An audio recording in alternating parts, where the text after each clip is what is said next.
Meus irmãos queridos, um bom dia, graça e paz. Hoje eu vou precisar muito da atenção de vocês, porque vai ser uma das mensagens assim mais difíceis de ser acompanhadas das que eu trouxe para o púlpito nos últimos anos. Mas vou lutar para ser claro, para ser objetivo, para ser conciso. Algum tempo atrás, eu li um livro que foi o que mais me ajudou a entender o advento da modernidade, que é esse aqui, A Crise da Consciência Europeia, 1680-1715, que foi escrito pelo ensaísta e historiador francês, a pronúncia no francês é Paul Hazard, nascido em 1878 e morto em 1940. Se você quer conhecer o fenômeno cultural da modernidade, leia esse livro, bem como o pensamento europeu no século XVIII, em 2 volumes. Bom, é um livro que nos ajuda a entender as grandes mudanças ocorridas no continente europeu no final do século XVII, início do século XVIII, com consequências profundas para todos os departamentos da existência humana. Consequências revolucionárias, literalmente revolucionárias. Como consequência, por exemplo, da modernidade, nós podemos mencionar, sem medo de estarmos equivocados, que a Declaração de Independência dos Estados Unidos deve-se à modernidade. A Revolução Francesa, idem. A grande Revolução Industrial inglesa foi fruto também do desenvolvimento científico que teve como força motriz o espírito da modernidade. Agora, ler esse livro, estudar esse contexto do período da história da humanidade, nos ajudará a entender por que o cristianismo foi praticamente varrido do continente europeu. E a crise que hoje se estabeleceu no nosso próprio país. Porque olhando para as redes sociais esta semana, lendo jornais, nós estamos vendo uma batalha cultural travada entre uma Atenas e uma Esparta. E precisamos, portanto, entender até que ponto esse movimento iniciado, repito, no final do século XVII, início do século XVIII, que teve como principais porta-vozes homens como Voltaire, René Descartes, Jean-Jacques Rousseau, Thomas Hobbes, John Locke. Que influência o pensamento dessa gente e essa cultura exerceu por toda a história subsequente do mundo ocidental e, em especial, sobre a vida do nosso país. Pois bem, quais as grandes características mencionadas pelo autor sobre esse período? Eu gostaria de ler para vocês algo que se encontra no prefácio, na página 13. Um parágrafo, uma pequena introdução que nos ajuda a entender a impressionante mudança que se deu na cabeça do europeu naqueles dias. Diz o autor, que contraste, que brusca transição. Aí ele descreve agora a cabeça do homem medieval, a cabeça do homem do século XVII. A hierarquia, a disciplina, a ordem que a autoridade se encarrega de garantir, os dogmas que regulam a vida com firmeza. Eis o que os homens do século XVII amavam. A submissão, a autoridade, os dogmas, Eis o que os homens do século XVIII, seus sucessores imediatos, detestam. Os primeiros são cristãos e os outros anticristãos. Os primeiros creem no direito divino e os outros no direito natural. Os primeiros vivem sem culpas numa sociedade dividida em classes desiguais, enquanto os segundos sonham com a igualdade. Mundos completamente diferentes. Eu diria que se você não entender a crise da modernidade, você terá imensa dificuldade para compartilhar o evangelho no nosso país. Especialmente num bairro como Leblon, como Ipanema, em especial na UFRJ, na UERJ, você terá imensa dificuldade de se comunicar com todos os setores da imprensa brasileira. Com os nossos articulistas, com os que estão produzindo obra de arte, os nossos ensaístas, os nossos teatrólogos, os nossos cineastas. Outro dia conversava com um missionário americano e ele me contou que são necessários 23 anos, em média, para se plantar uma igreja na França. Para vocês terem uma ideia de como que esse espírito está presente no mundo ocidental. Não é que essa gente discorde de nós, essa gente não entende o funcionamento da nossa cabeça. E se nós não tivermos sensibilidade cultural, não comunicaremos o evangelho para esse setor do país. A maior prova disso, que se eu perguntar aqui, quantos cientistas políticos, quantas pessoas formadas em ciência política nós temos aqui, acredito que poucos levantarão as mãos. Ou tem alguém aqui com formação em ciência política? Tem alguém aqui com formação em sociologia? Tem algum antropólogo aqui entre nós? Agora, se eu perguntar se nós temos engenheiros, se nós temos médicos, se nós temos dentistas, empregadas domésticas, pedreiros, a resposta será outra. Quem está incluído nessas profissões poderia levantar suas mãos? Olha aí. Por que nós não temos sociólogos aqui entre nós? Por que não temos antropólogos? Por que não temos gente com formação em ciência política?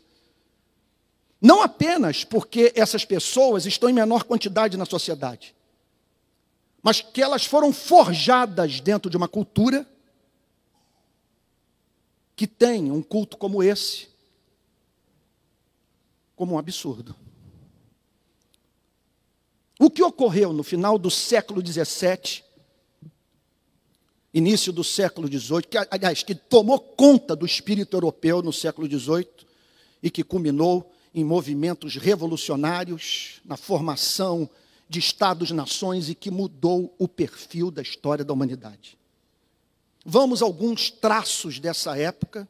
Vejam só que a minha perspectiva é totalmente apologética. O meu desejo é nós nos prepararmos para pregarmos o evangelho para essa gente que Jesus ama,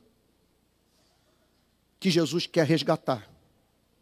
E que se vier fazer parte da nossa igreja, vai trazer colorido, vai trazer brilho, vai trazer beleza, vai fazer contraponto às nossas ideias, vai enxergar nas Sagradas Escrituras o que nós não conseguimos ver.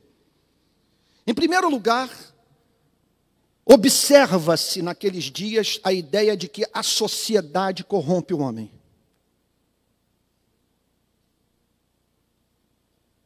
Os europeus desbravam os mares, chegam em outros continentes e se deparam com pessoas vivendo sobre códigos morais diametralmente opostos aos da Europa e vivendo bem. E aparentemente com um nível maior de felicidade, andando nuas nas praias, nas matas, nas florestas, sem alguns vícios da sociedade europeia. Isso foi uma crise monumental, porque eles julgavam que vida digna, civilizada, só podia ser encontrada dentro do continente europeu. Em segundo lugar, trata-se de uma época da história da humanidade caracterizada pela busca da felicidade nesta vida. Nada de esperar uma vida num reino vindouro. Nós queremos a felicidade aqui e agora, porque a vida após a morte é incerta. Ninguém voltou de lá para nos dizer como que é do outro lado. Portanto, nós vamos encontrar pessoas passando a se dedicar ao prazer da música, do contato com a natureza, gente obcecada com a ideia de se desfazer de todos os códigos morais e entrarem de cabeça nesse mundo, usufruindo dos prazeres que a vida oferece a gente como você e como eu.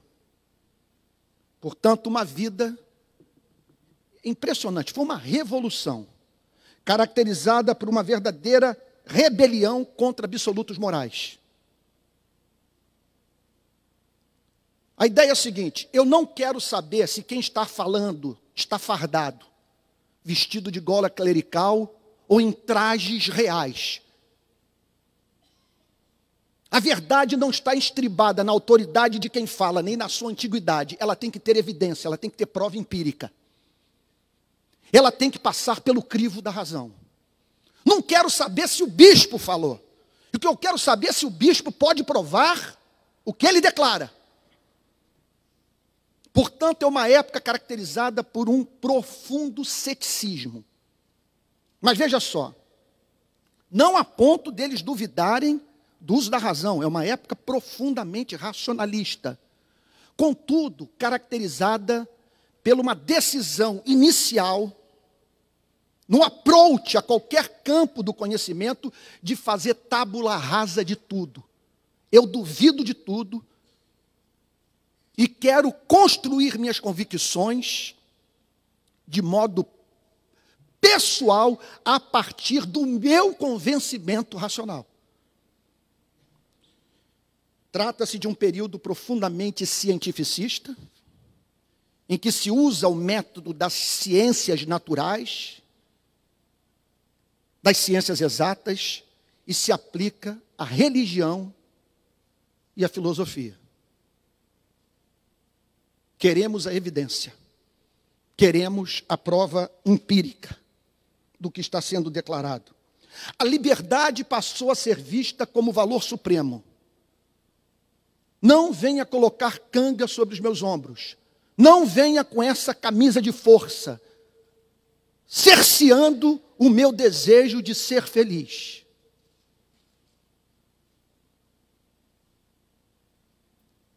Não tenho que me submeter à autoridade da igreja, que se dane o que o pastor fale, que o bispo vá para o inferno, e que nenhum rei venha usar a Bíblia para dizer que ele tem o direito de me governar sem o meu consentimento.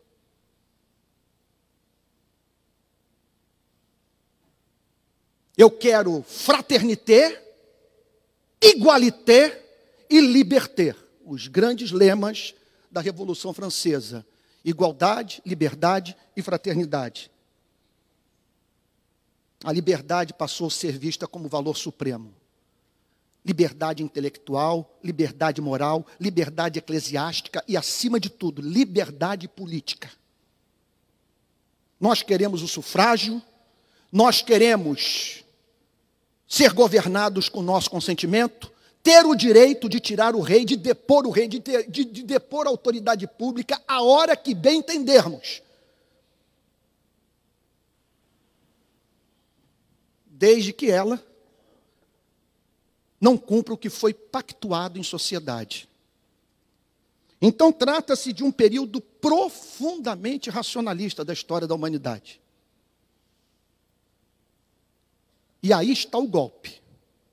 Aqui nós vamos entender o que aconteceu com a Europa. Quando esse espírito dominou as universidades, porque em geral é assim, gente. Preste atenção, quem explica muito bem isso é o grande pensador americano Francis Schaeffer. Primeiro, nós temos alguns poucos homens pensando alguns conceitos. que não passam nem de longe pela cabeça do povão. Esses homens elaboram os seus conceitos filosóficos e eles então chegam aos artistas. Os artistas, os teatrólogos, os cineastas, os músicos, os artistas plásticos, disseminam esses valores na sociedade. De maneira que não pode ser comparada a influência de uma decisão do parlamento na moral da sociedade a uma música como da cantora Marisa Monte, quando ela diz: eu não sou de ninguém, eu sou de todo mundo. E os jovens cantam isso nas festas, nas boates, ouvem isso nos carros.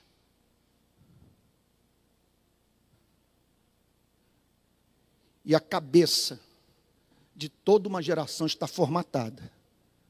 E especialmente quando a igreja não tem músicos brilhantes, quando a igreja não está nas universidades, quando a igreja fica passando pito, em vez de estar na vanguarda da cultura, e especialmente quando o púlpito sucumbe à pressão cultural. Pois o que aconteceu na Europa a partir do século XIX, início do século XX? Os pastores, com medo de perderem membros, chegaram à seguinte conclusão: nós não vamos deter essa maré se não submetermos o nosso entendimento das Sagradas Escrituras ao racionalismo iluminista.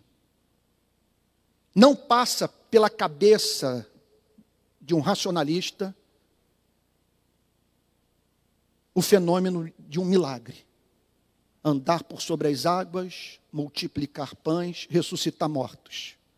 Se nós levarmos esse Cristo para o púlpito, o Cristo que ressuscitou, as pessoas não nos ouvirão mais. Aí eu me lembro de Billy Graham, em 1966, no livro Mundo em Chamas, dizer a seguinte coisa: para mim ali ele foi profético. Ele não foi profeta em muita coisa. Ele não foi profeta como deveria ser na Guerra do Vietnã. Martin Luther King foi para a rua. Julgo que Billy Graham deveria ter se amarrado num poste e ter dito o seguinte: isso é uma iniquidade. Contudo, ele preferiu tomar outro caminho. Luther King não. Deu a cara.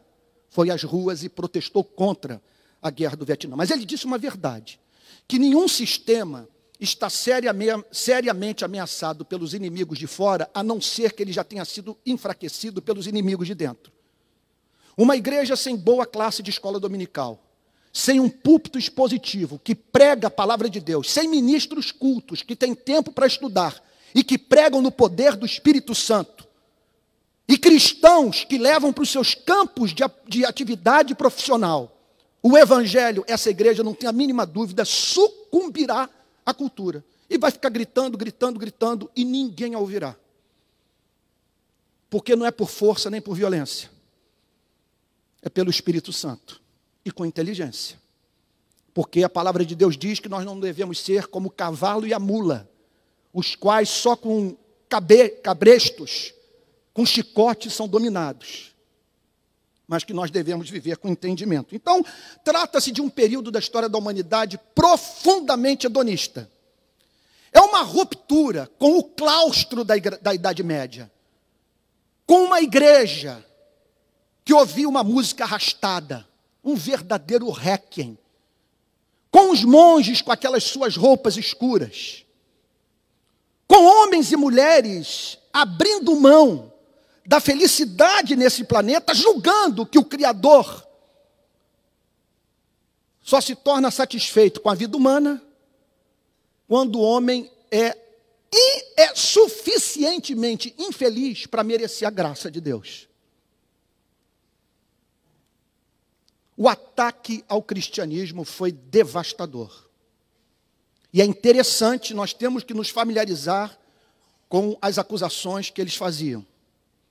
E uma delas, que para mim é chocante, humilhante, que me faz cair de joelhos até hoje. Eles diziam o seguinte: não há mínima dúvida que os cristãos têm sabido apresentar à humanidade o padrão ético mais elevado jamais concebido pelo homem.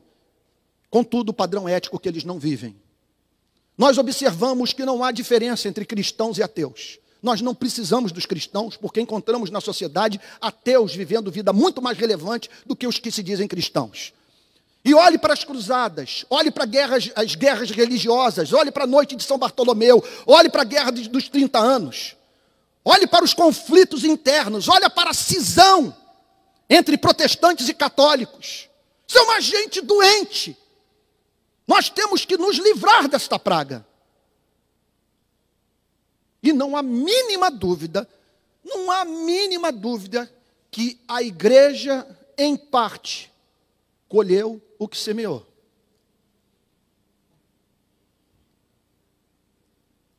E aí surge o deísmo. Numa época racionalista, em que se procurava conhecer as leis da natureza mediante o uso da razão. Organizar a sociedade de modo racional. Os homens chegaram à seguinte conclusão: o mesmo deve se aplicar à teologia. A partir de agora, nós vamos nos relacionar com Deus sem a mediação de uma revelação. O que fez, contudo, que eles se deparassem com um Deus frio, um Deus diferente daquele que encontramos no Salmo 23, que é o meu pastor, e que quando eu estou com o filho ardendo em febre de madrugada, se coloca ao meu lado, a quem eu posso recorrer, enxugar minhas lágrimas e oferecer sentido à minha dor. Contudo, muitos abraçaram o deísmo. Peguem um homem como Thomas Jefferson, por exemplo. Menciona o nome de Deus extensamente, contudo, não acreditava na revelação. Não acreditava no Deus cristão. Tomem cuidado. Quando vocês virem uma pessoa usando o nome de Deus, procurem saber qual é o conceito que essa mesma pessoa tem de Deus. Porque pode ser que ela creia num Deus que é o exato oposto do Deus do Evangelho. Não basta usar o nome de Deus. O nome Deus, ou Evangelho, ou Jesus Cristo, esvaziados do seu conteúdo, são ídolos para a fé cristã. Então, uma época caracterizada por um profundo ataque à autoridade. Não me venha com essa veste clerical, não se apresente a mim com essa farda, não tente me convencer com esses trajes reais. Somos todos iguais perante a lei. A razão revela de modo claro, de modo objetivo, que somos iguais. E que, portanto, devemos respeitar uns aos outros. Daí surge o combate ao absolutismo. Outro motivo da crise daquela geração com a igreja.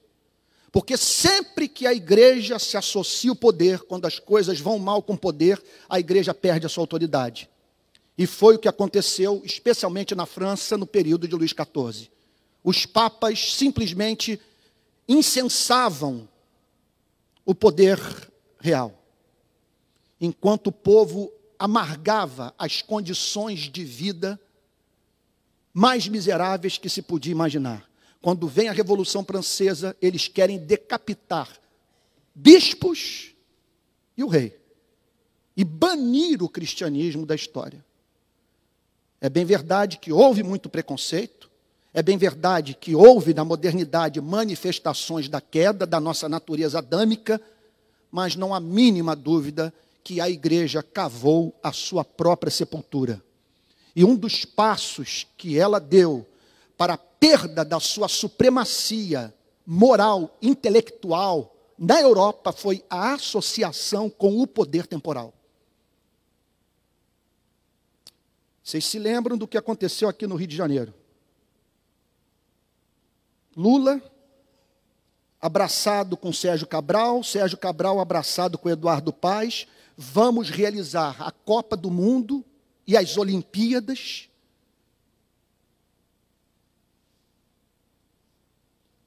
Me permitam falar em termos autobiográficos.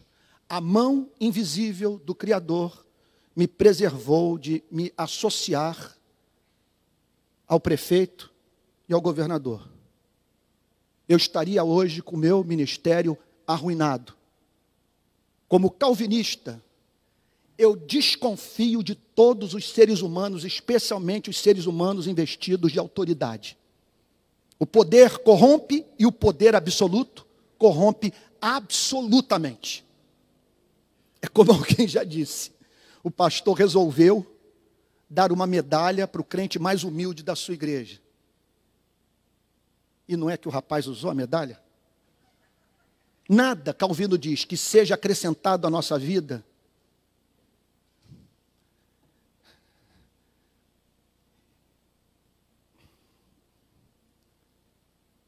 é incapaz de nos corromper. Ou melhor, falando de uma outra forma, elaborando a frase melhor. Tudo que é acrescentado à nossa vida tem a tendência de nos corromper.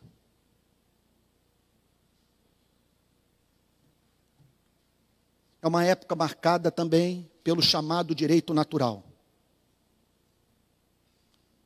A razão nos permite com clareza chegar a algumas conclusões, algumas premissas que servem de fundamento para os nossos valores morais. Nós não precisamos de uma revelação. E nesse ponto eles foram até bíblicos sobre um aspecto. Porque a Bíblia declara que a lei de Deus está no coração de todos os seres humanos. E eles disseram, é claro que a razão nos ensina que o homem tem que ser livre. Que o homem tem que ter o direito de buscar a sua própria felicidade. Tem uma frase de Locke que eu acho extraordinária, quando John Locke diz a seguinte coisa: nós não podemos elaborar modelos de sociedade que tornem a nossa vida mais difícil do que a que vivíamos no estado de natureza. Nós temos sempre que pensar em alguma coisa que nos faça transcender a guerra de todos contra todos. De maneira que haja ordem, mas também liberdade. É um período de profunda variedade ética. Vocês não vão entender a cabeça do cidadão da Zona Sul, de um professor da UERJ, de um professor da UFRJ, gente que tem que ser amada por nós. Vocês não vão entender a cabeça de um nova-iorquino, de um parisiense, se não compreenderem o valor que essa gente atribui à tolerância. Pelo seguinte motivo. É evidente que ninguém é detentor da verdade final. É evidente que ninguém consegue enxergar tudo. É evidente que personalidade, experiências psicológicas, é o que eles dizem. Fatores culturais, o histórico de vida determinam as nossas preferências morais. Portanto, o que é certo para você pode ser errado para mim e vice-versa. Se nós não formos tolerantes uns com os outros, não haverá vida em sociedade. Estão entendendo o ponto? Esse é o funcionamento da alma dessa gente. Uma coisa é você pregar em Rio das Pedras. Outra coisa é você pregar no Leblon. Outra coisa é você pregar em Paris. Uma coisa é você pregar na Guatemala. Você pregar no México. Você pregar no Paraguai. Outra coisa é você pregar em Seattle, em Chicago, ou em Boston, ou em Cambridge, onde está situada a Harvard. Se você falar nos termos que fala aqui, simplesmente, com 1 minuto de mensagem, o seu interlocutor vai dormir. Por isso que nós vemos, por exemplo, olhando para a história recente dos Estados Unidos da América, que pouquíssimos pastores conseguiram plantar igreja em Manhattan, em Nova York. Por que Tim Keller? Porque Tim Keller conseguiu plantar uma igreja hoje com 2.000 membros, com 4 locais de adoração em Manhattan, com seu livro sendo best-seller nos Estados Unidos, recomendado pelo New York Times. porque é o maior cérebro dos Estados Unidos e fiel às Sagradas Escrituras. Um homem que teme a Deus. Não é à toa que nós temos o apóstolo Pedro pregando para os judeus e o apóstolo Paulo pregando para os gentios. Peguem os sermões do apóstolo Paulo nas sinagogas e comparem com o sermão do apóstolo Paulo em Atenas. As preocupações culturais são evidentíssimas. E outra coisa, o apóstolo Paulo nunca é estúpido, nunca é boçal, nunca tenta converter pessoas a fórceps. É sempre mediante persuasão. O uso da inteligência, o diálogo aberto, a busca por oferecer respostas honestas para perguntas honestas. Uma época profundamente esperançosa. Gente, vocês não têm ideia do frenesi que tomou conta do continente. Do sujeito se ver livre do rei e se ver livre do bispo. De não temer mais o purgatório. De não se submeter mais a valores morais que para aquela gente deixou de ter sentido e que as oprimia. É uma época em que homens e mulheres chegaram à seguinte conclusão: mediante o uso da razão, nós vamos organizar a sociedade, nós vamos conseguir viver em governos democráticos, republicanos, nos quais, a começar pela autoridade máxima, todos serão iguais perante a lei. E não apenas isso, nós vamos subjugar a natureza. A natureza vai trabalhar para nós, de maneira que, emancipados das vicissitudes da vida nesse planeta, daquela história do pelo suor do teu rosto comerás o teu pão, livres, portanto, desse suor, e organizando a sociedade numa base puramente racional, nós vamos alcançar a Nova Jerusalém. Nós vamos trazer o Éden para esse planeta. Nada foi mais devastador para essa gente do que a Primeira Guerra Mundial e a Segunda Guerra Mundial. Foi o maior golpe que a modernidade recebeu em toda a sua história. Porque eles acreditavam que o homem é bom. Eles partiam da pressuposição, quando vinham aqui, por exemplo, para a América Central, Paul Gauguin, olhando o homem nu, com várias mulheres, e rindo, vivendo do seu fruto, compartilhando, vivendo do fruto do seu trabalho, compartilhando os seus bens. E eles diziam, vejam como que o homem livre das amarras sociais, da realidade socialmente construída, é mais feliz. Depois eles foram ver que aqui no nosso continente, os tupinambás comiam seres humanos. Que índios matavam índio. E de uma forma secularizada chegaram à conclusão que todos pecaram e destituídos estão da glória de Deus. Contudo, uma época de muita esperança. E é interessante que os sinais começaram a se aparecer. Eu não consigo me imaginar vivendo na Idade Média. Por toda a eternidade celebrarei a declaração de independência dos Estados Unidos da América. Não tenho como deixar de celebrar as conquistas científicas. E, de certa forma, a Revolução Industrial. Olhe para isso aqui. Tudo resultado da decisão humana de usar o cérebro. De aplicar o entendimento à vida. Então, é uma época também das invenções. Isso, para mim, é o mais apocalíptico de tudo. Porque nós celebramos os jatos, nós celebramos a penicilina, os antibióticos, nós celebramos, meu Deus, a internet, nós celebramos a ida do homem à lua e todas as consequências práticas para as nossas vidas. Contudo, nunca esse ser portador dessa natureza de bode, usando as palavras de Shakespeare, teve tanto poder. De maneira que hoje nós estamos vivendo, como jamais aconteceu em toda a história da humanidade, o cenário mais apocalíptico que se possa imaginar. Se você me perguntasse por quê, é muito poder nas mãos de seres tão esquizofrênicos, tão contraditórios, tão ambíguos, tão egoístas. É a época da religião sem medo.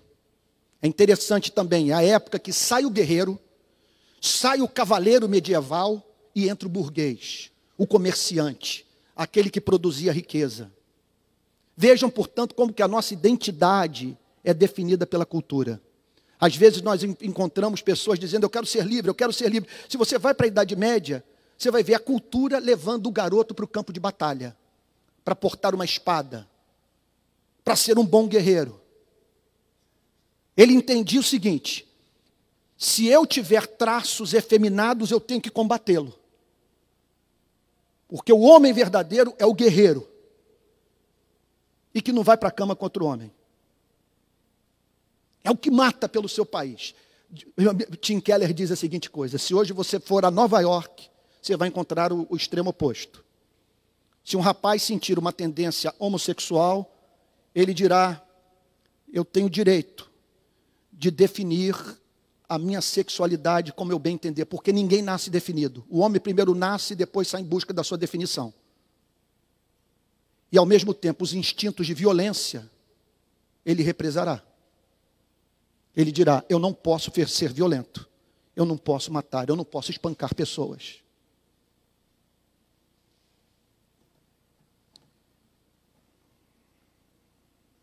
Bom, gente, vamos para a Bíblia. Abram a Bíblia agora em 1ª Epístola de Pedro, capítulo 3. 1ª Epístola de Pedro, capítulo 3, versículo 13. A questão agora é a seguinte, como lidar com esse mundo?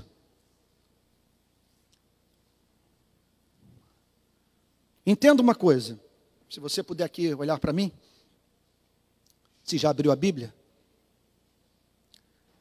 você jamais saberá como se comportar no Brasil, como glorificar a Deus, como ser um bom evangelista, se não entender que há 3 Brasis no nosso país.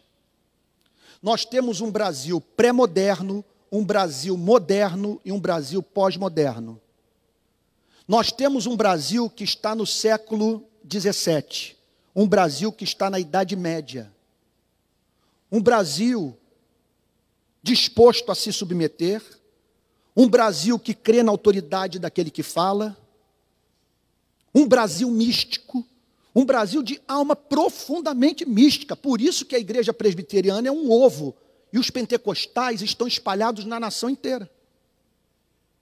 Por isso que a média de membros de uma igreja presbiteriana é de 120 pessoas, 130 pessoas. Outro dia eu fui pregar numa igreja da Assembleia de Deus e me disseram, nós temos, na nossa denominação, que é o Ministério Belém, nós somos hoje 20 milhões de assembleanos no país, do Ministério Belém. Às vezes eu vou pregar no Ministério Anápolis, lá em Goiás. São 500 igrejas do ministério do pastor Clarimundo, por exemplo. Temos ainda o Ministério Madureira, é um mundo. E por que esse sucesso? Em parte, porque fala a alma. Se comunica com o Brasil pré-moderno como nenhuma outra denominação é capaz de se comunicar. Olha, a maior perda de tempo que pode acontecer na sua vida como missionário cristão é ir para Rio das Pedras, ou para o Jacarezinho, ou para o Mandela, ou para a Cidade de Deus, para tentar provar para as pessoas que Deus existe. Todos têm como líquido e certo esse fato. Agora, talvez, sem a mínima dúvida, a sua apologética terá que ser diferente no Leblon.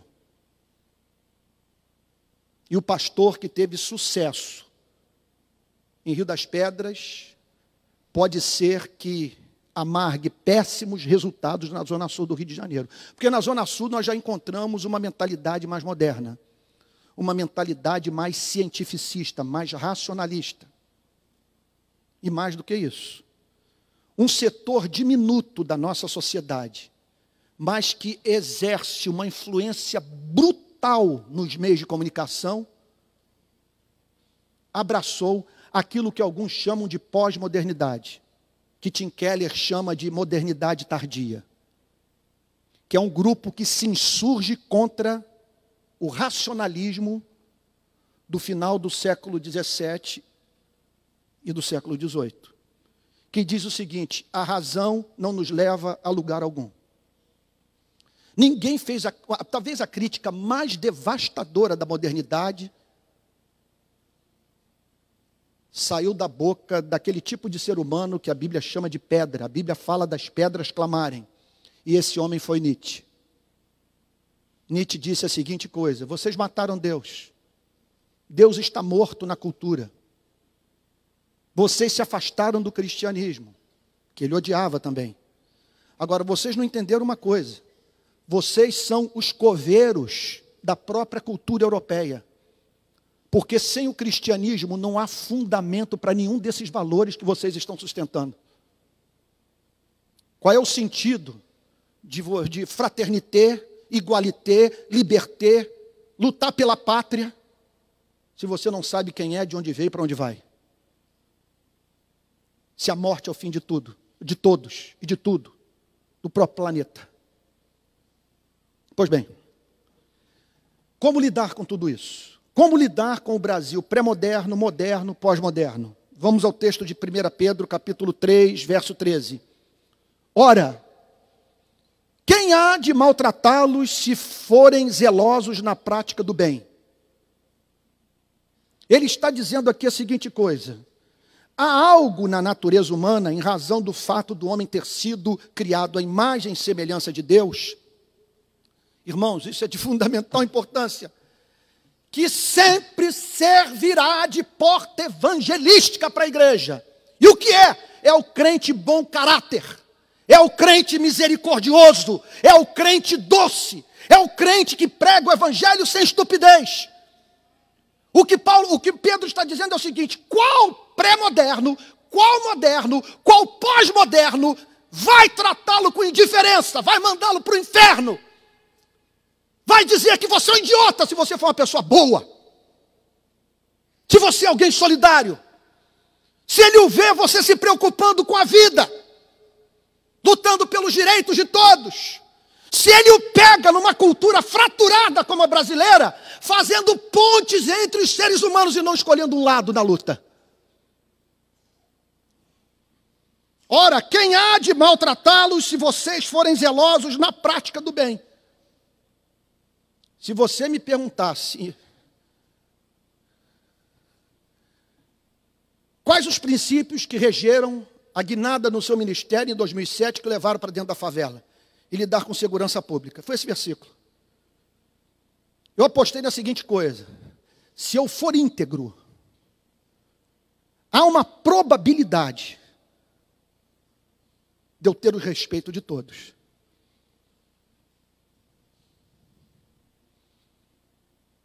Eu vou apostar nisso.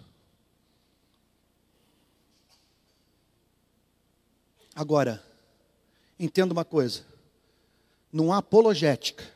Você pode ser um especialista em pré-modernidade, modernidade e pós-modernidade, mas se você não vive o cristianismo, você é luz negra.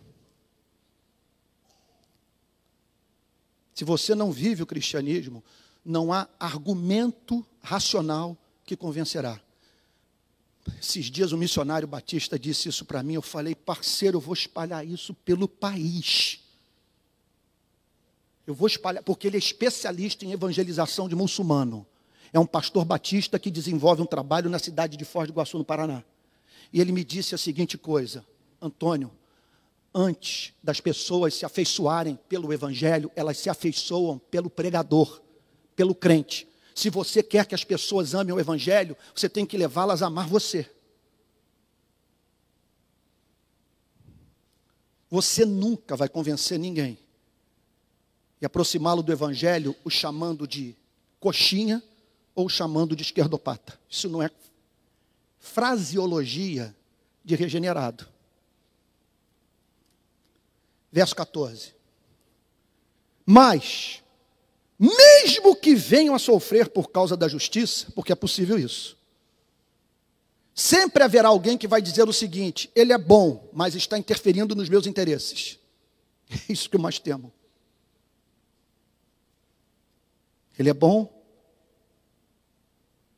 mas está interferindo nos meus interesses. E você não tem a mínima dúvida que muitas vezes essa figura que vai dizer que você é bom, está interferindo nos seus interesses pessoais, muitas vezes é membro da própria igreja. Membro da própria igreja. Eu contei para vocês recentemente que uma pessoa disse que me odiava tanto que ia mandar foto minha para os batalhões do Rio de Janeiro para dizer que eu sou alemão. Um irmão da nossa igreja fez uma pesquisa na internet, porque ela mandou e-mail para mim, eu mandei o nome para esse irmão. Esse irmão, depois de acurada investigação, chegou no boletim de uma igreja presbiteriana da região metropolitana do Rio de Janeiro. A pessoa que havia me mandado e-mail era membro de uma igreja presbiteriana. Liguei para o pastor, e o pastor a confrontou dizendo: você não pode tratar assim o ministro do evangelho. Mas mesmo, e ela confirmou, obviamente, porque havia prova material de que tinha saído do computador dela. Mas mesmo que vocês venham a sofrer por causa da justiça, vocês são bem-aventurados. Você já teve essa bem-aventurança? Se vocês me perguntassem: Antônio, que diagnóstico você tem a fazer sobre o protestantismo brasileiro? Uma igreja de bebês, de crianças mimadas e composta por pessoas que não nasceram de novo. Me apresente uma evidência empírica. Eu conto nos dedos cristãos que estão sofrendo por causa da justiça nesse país. Cristãos que estão correndo risco de vida porque são profetas. Cristãos que não se silenciam. Cristãos que saíram do Facebook, do Twitter e foram para a pista. E que deram a cara. Que enfrentaram a autoridade pública.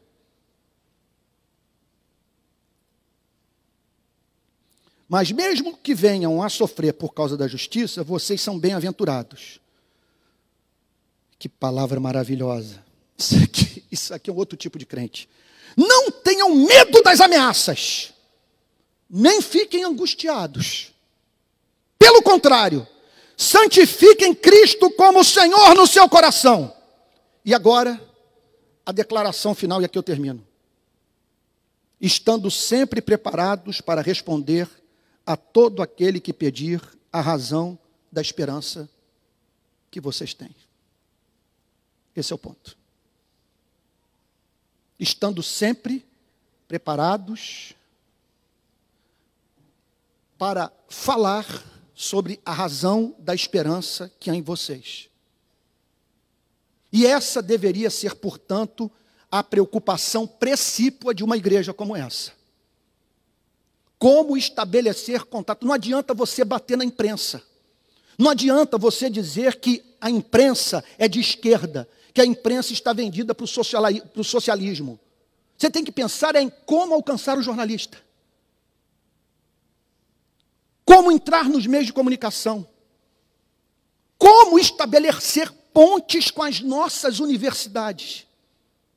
Como penetrar na cultura. Como fazer esse evangelho vazar. E o perfume de Cristo ser sentido por aquele que tem contato conosco. Essa que é a questão. Veja que a nossa meta número 1 é pregar o evangelho. É levar pessoas a Cristo. É fazer com que Atenas e Esparta deponham as armas e se curvem ao senhorio do Senhor Jesus.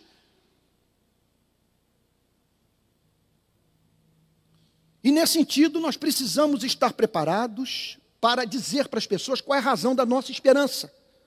Porque o racionalismo, ou o pós-racionalismo, levaram a Europa, levaram o mundo ocidental para um beco sem saída.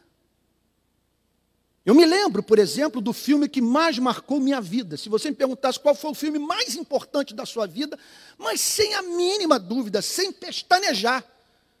Até hoje, se eu assistir esse filme novamente, eu sou levado às lágrimas. Blade Runner, o caçador de androides.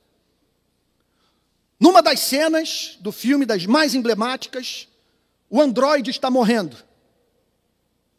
Diante do caçador, que até hoje não se sabe se ele era um androide também, protagonizado pelo Harrison Ford. O androide morrendo, a chuva caindo, Ridley Scott apresenta a cena em câmera lenta. O androide chorando, depois de ter procurado o seu Criador, e ao encontrá-lo, descobrir que o Criador não pôde criá-lo com o dom da vida eterna. O androide chorando, a chuva caindo sobre sua cabeça. Ele solta uma pomba que estava nas suas mãos e diz a imortal frase, das mais comoventes e mais reveladoras do desespero moderno e pós-moderno. Porque é muito triste viver sem Jesus Cristo. É muito triste você olhar para a criação e só se deparar com leis naturais. É cavernoso, usando o linguajar da rua, ser racionalista. Nós vemos amor nas maçãs, nas mangas rosas, nos bem-te-vis, no luar, na estrela cadente, está tudo declarando amor para nós. Ele só vem ciência. Nós vemos alguém por trás da vida dizendo, eu te amo. Porque tudo foi feito por amor a nós. O androide vira-se para o caçador de androides e diz a seguinte coisa: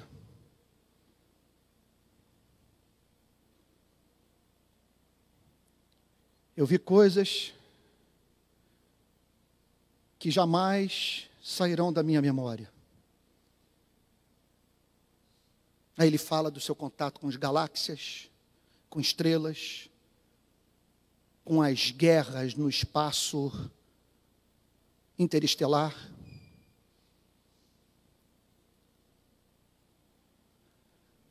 A chuva caindo, ele chorando,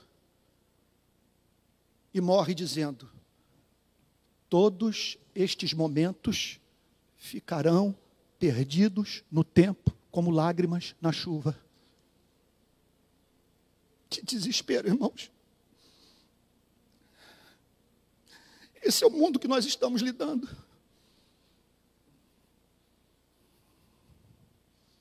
Você não sente compaixão por essa gente? Gente tão brilhante. Olha as roupas que nós usamos. A liberdade. Poder escolher meu presidente.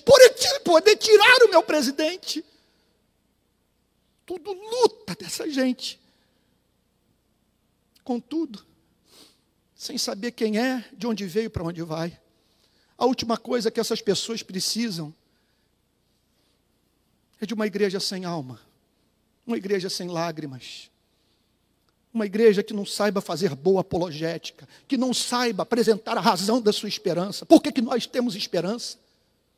Por que fazemos o que fazemos? Por que somos contra a escravidão?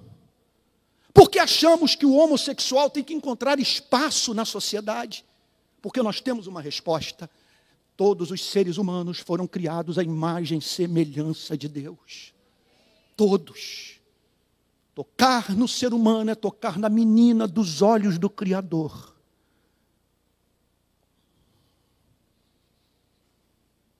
Por que corremos riscos? Por que expomos a nossa vida à morte? Alguém poderá nos perguntar, o que você está fazendo aqui? Você poderia estar vivendo uma vida muito mais confortável. E você poderá dizer, eu aguardo uma cidade cujos fundamentos foram estabelecidos pelo Criador dos céus e da terra. Eu estou certo que minha personalidade não se desvanecerá. Eu estou certo que eu não vou virar poeira estelar, porque o meu Deus é o Deus de Abraão, de Isaque, de Jacó. Ele não é Deus de mortos, Ele é Deus de vivos. E aí você vai estabelecer contato com as pessoas de acordo com a espécie de alma que você vai estar lidando. Tim Keller diz uma coisa, olha, eu vou pedir perdão pelo que eu vou falar agora. Tim Keller diz uma coisa que eu tenho aprendido diariamente no nosso país. E tem uma pessoa aqui que eu até pedi para orar, o nosso querido Léo, é testemunha disso, porque trabalha comigo, lado a lado, desde 2007. Tim Keller diz que essa geração agora só ouvirá a igreja se vir a igreja envolvida com a justiça social, com as grandes questões da vida, com a opressão impingida pelo homem e sofrida pelo ser humano.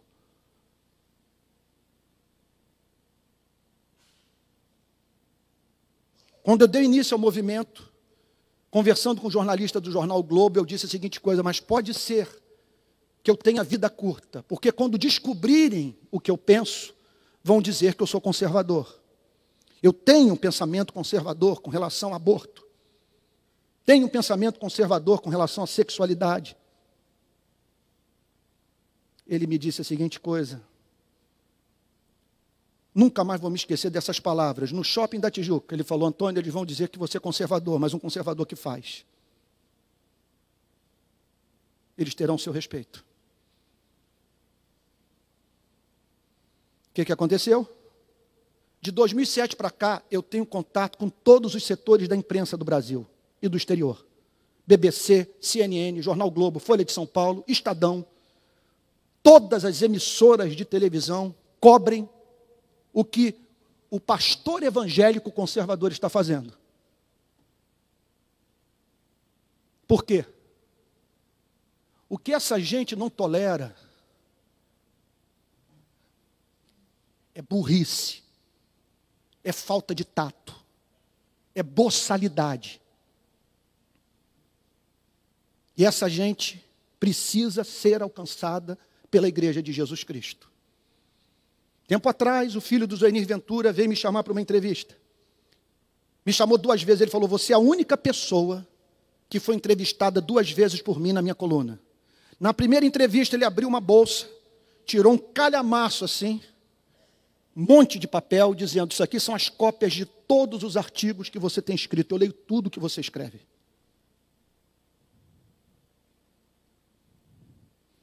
Não tenho a mínima dúvida que foi a decisão de sair desse templo, de ir para as favelas, de ir para as ruas, de erguer a voz em favor do policial que morre, do morador de favela que é vítima de bala perdida, o combate à desigualdade, a um custo pessoal incalculável. Você sabe o que é um policial te procurar e dizer: olha, naquela entrevista, os meus amigos disseram que você tirou a faca para todo mundo.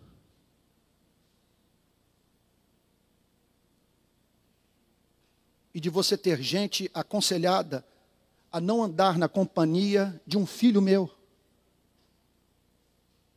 por temer que sua vida seja interrompida num atentado contra a vida de um filho. É claro que você vai ter que pagar um preço altíssimo. É claro que você vai viver a experiência de... Esses dias me disseram que colocam esse aparelho que pega o satélite no carro, GPS, colam GPS no seu carro, monitoram, sabem para onde você está andando, abrem o seu carro, colocam escuta dentro do carro. Há muito tempo que eu não sei o que é pegar o telefone e fazer uma proposta romântica, erótica para minha mulher. Porque eu tenho para mim que o meu telefone é uma rádio comunitária. Não confio em nada do que eu falo, mesmo do meu carro. Às vezes eu tenho vontade de conversar com as pessoas nu ou de sunga na praia. Certeza de nada. Então é um mundo de altíssima complexidade. Nós nunca vivemos numa cultura tão oposta ao cristianismo. Na Idade Média, se você se levantasse para pregar e falasse sobre o inferno, pessoas tremiam. Hoje as pessoas dão uma banana para você. Na Idade Média, você podia dizer que o homem nasce definido porque foi criado à imagem e semelhança do seu Criador. Na Idade Média, a frase da ministra dessa semana não causaria problema cultural nenhum, porque todos davam como líquido e certo que o homem nasce definido e que ele não tem o direito de tomar a decisão dessa filha da cantora Gretchen. Me parece que o nome é Tami Miranda. Eu vi uma foto dessa moça ontem com barba. Hoje, não é que essa gente discorde de nós, essa gente não entende a nossa cabeça. Então estamos diante de um mega desafio. Mas aí você poderia me perguntar, mas Antônio, a igreja alcançou 50 milhões de pessoas no Brasil. Agora observem, nós não mudamos a cultura. Observem que nós não temos impacto na alma. O país não é mais justo. O país não se tornou menos desigual. Continuamos a ter 750 mil brasileiros sendo torturados no sistema prisional, com 40% desses detentos sem terem sido julgados ainda pela nossa justiça. É o país do sertão do Nordeste, das favelas do Rio de Janeiro, das comunidades ribeirinhas do Amazonas. Nós não mexemos com a alma, nós não tornamos o país mais justo. Nós não estamos na vanguarda do pensamento. Não estamos na vanguarda das grandes transformações sociais. Portanto, vejo a igreja diante de um mega desafio. E uma igreja que precisa atender esse apelo do apóstolo Pedro, aqui eu concluo.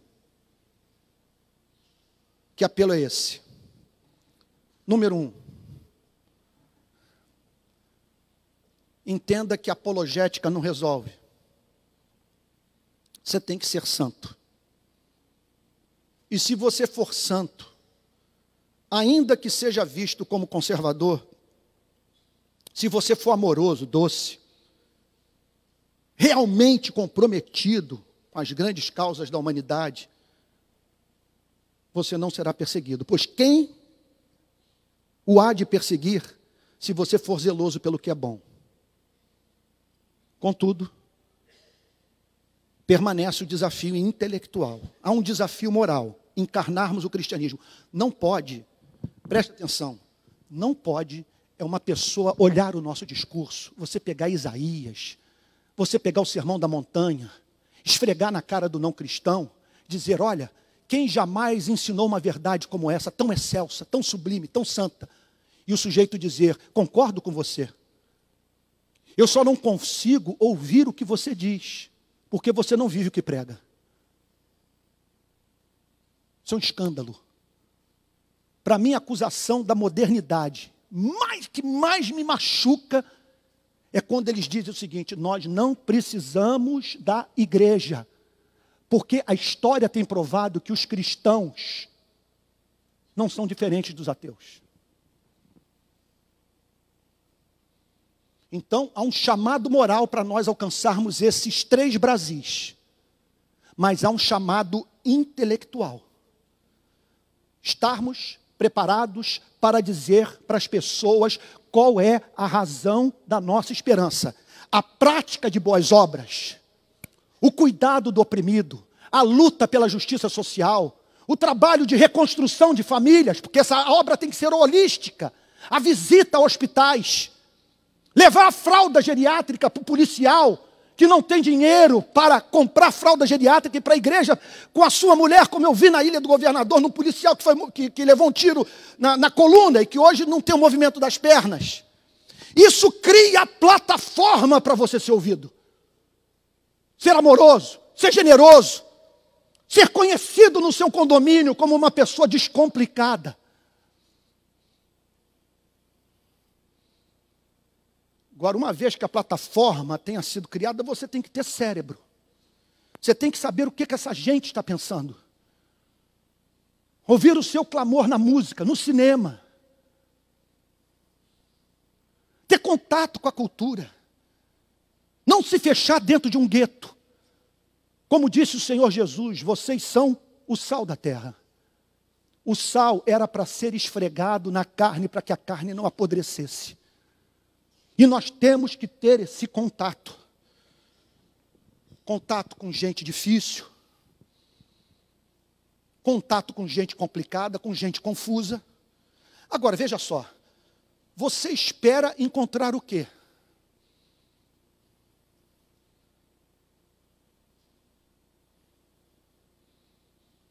Encontrar o não cristão que vai abraçá-lo?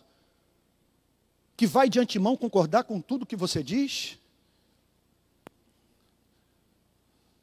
Você vai encontrar pessoas confusas, pessoas contraditórias. E o chamado é para nós levarmos essas pessoas a Cristo, e esta é a causa suprema da igreja. Todas as demais causas, até a salvação política do Brasil, tem que estar em relação de subserviência à causa do Evangelho. Porque se somos cristãos, o nosso sonho é ver homens e mulheres vivendo numa sociedade justa, fraterna, igualitária, e por conta do tempo que lhes sobrará para viver, que hoje o homem moderno não desfruta. Como disse o meu concunhado Fabiano, essa semana, num jantar comigo. Todos os companheiros da multinacional na qual eu trabalho vivem à base de ansiolítico. Ele falou: Antônio, as reuniões são tão tensas que os meus amigos, eles entram nas reuniões com a cabeça encharcada de suor. E afronta sobre afronta. Todos tomando ansiolítico. Não é um problema do pobre apenas. Não é apenas o pobre que está sofrendo com essas relações trabalhistas. A classe média está padecendo. E pessoas com altíssimos salários. E esse testemunho eu ouvi de um membro da nossa própria igreja, que ganha uma fortuna, que talvez tenha o carro mais caro aqui entre nós, e que disse: na minha empresa é a mesma coisa. Então está um mundo em agonia para ser alcançado por uma igreja que precisa de sobriedade, viver o Evangelho, e uma igreja inteligente. Eu espero que Deus levante apologistas aqui entre nós. Gente culta, bem preparada, em condição de oferecer ao próximo a razão da nossa esperança. Porque é possível usar a razão sem ser racionalista. Porque dá para lutar pela liberdade sem perder noção de dever. Porque defendemos a democracia e, contudo, não colocamos a nossa esperança nela.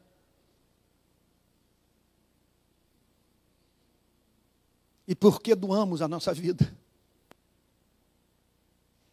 mesmo sabendo que estamos envelhecendo antes do tempo e correndo o risco de abreviarmos o nosso tempo em razão do desejo de sermos fiéis a Deus. Esse tipo de igreja que o país precisa, e tem para mim, para que essa igreja se manifeste na nossa pátria.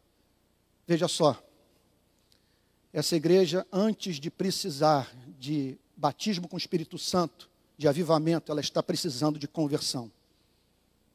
Eu temo que nós tenhamos aqui entre nós uma fração significativa de membros que não nasceram de novo. Temo que eu esteja pregando para uma fração da igreja que nunca viu Cristo de perto. Examine-se, pois, o homem a si mesmo. Que você passe sua vida pelo escrutínio da palavra. Você ora. Você lê a Bíblia. Você vem à igreja. Você dá o dízimo. Você levanta as mãos para os céus, canta fervorosamente. Você tem o temor de Deus. Os demônios também têm tudo isso. Os demônios oram, conhecem teologia, foram os primeiros a chamar Jesus Cristo de Filho do Deus Altíssimo. Senhor, permita-nos entrar nessa manada de porcos. Mencionaram passagens inteiras do livro de Deuteronômio para o nosso Senhor e Salvador Jesus Cristo no deserto. Calvino diz, eles creem enquanto tremem. Jamais se esqueça do fato que se você não tiver amor, o seu encontro não foi com Cristo da Bíblia. O amor é que nos distingue. E nisto conhecerão que sois meus discípulos, mediante a prática do amor. Que Deus, portanto, nos abençoe. Que nesses dias de uma nação fraturada, nós saibamos dizer a todos qual é a razão da nossa esperança e manifestar no nosso comportamento, nos nossos relacionamentos interpessoais, no que fazemos e declaramos e escrevemos, a beleza do caráter de Jesus Cristo, nosso Senhor. Vamos ficar de pé e vamos orar?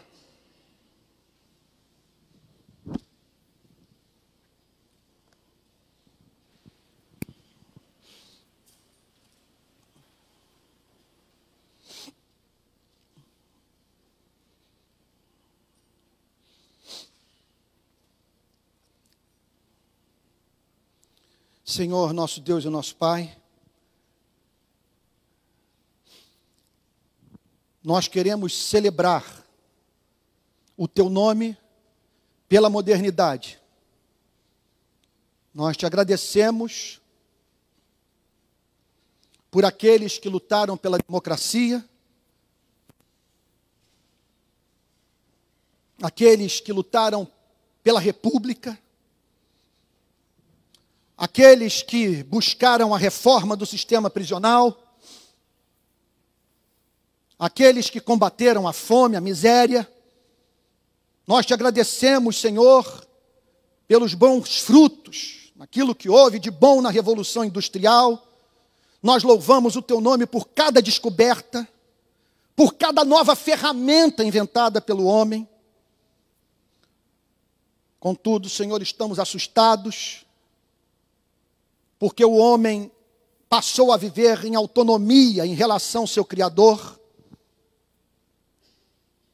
Abriu mão de ter Deus, seu caráter e sua palavra como fundamento da verdade. E muito poder foi adquirido por um ser viciado em guerra, que parece atraído pela morte, que inconscientemente é levado para morrer e matar. Senhor, e aqui estamos nós, com o Senhor Jesus dizendo: vós sois o sal da terra. Se o sal se tornar insípido, perder o sabor, para nada mais presta, senão para lançado fora, ser pisado pelos homens. Vós sois a luz do mundo. Não se pode esconder uma cidade edificada sobre o monte. Senhor, a igreja presbiteriana da Barra é uma cidade edificada sobre a montanha. O Rio de Janeiro olha para nós.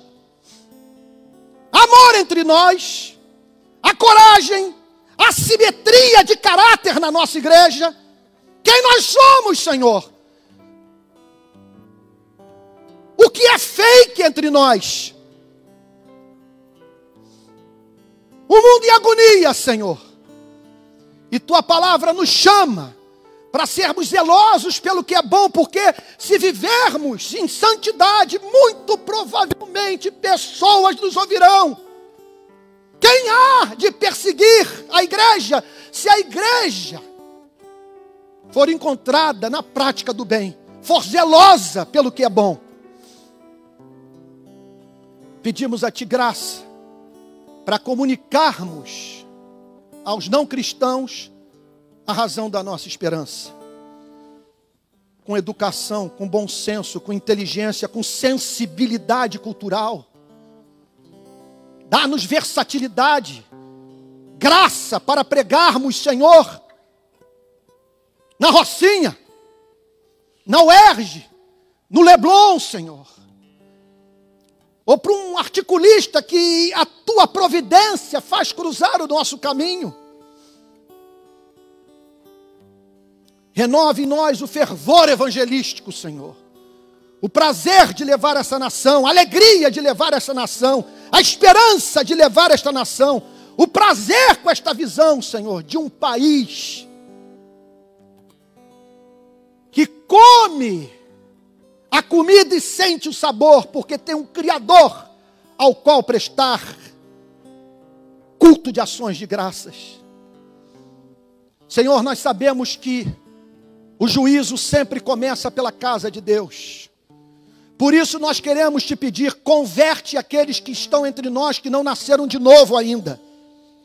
Tua palavra é clara, nem todo que me diz Senhor, Senhor, entrará no reino dos céus.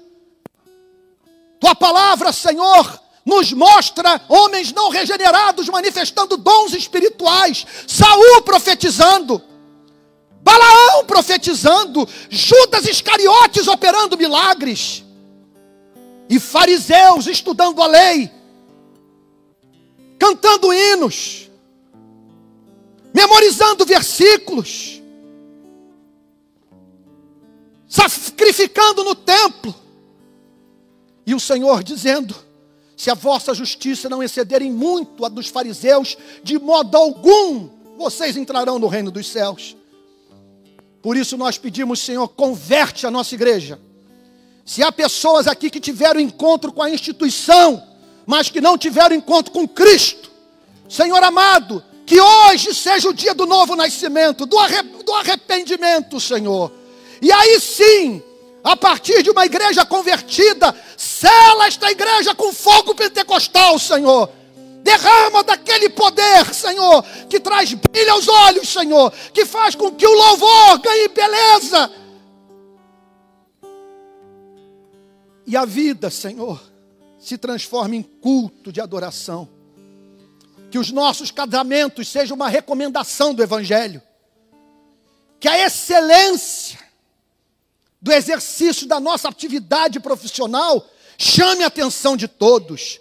Que estejamos entre os mais gentis, entre os mais educados, entre os mais compassivos, entre os mais misericordiosos.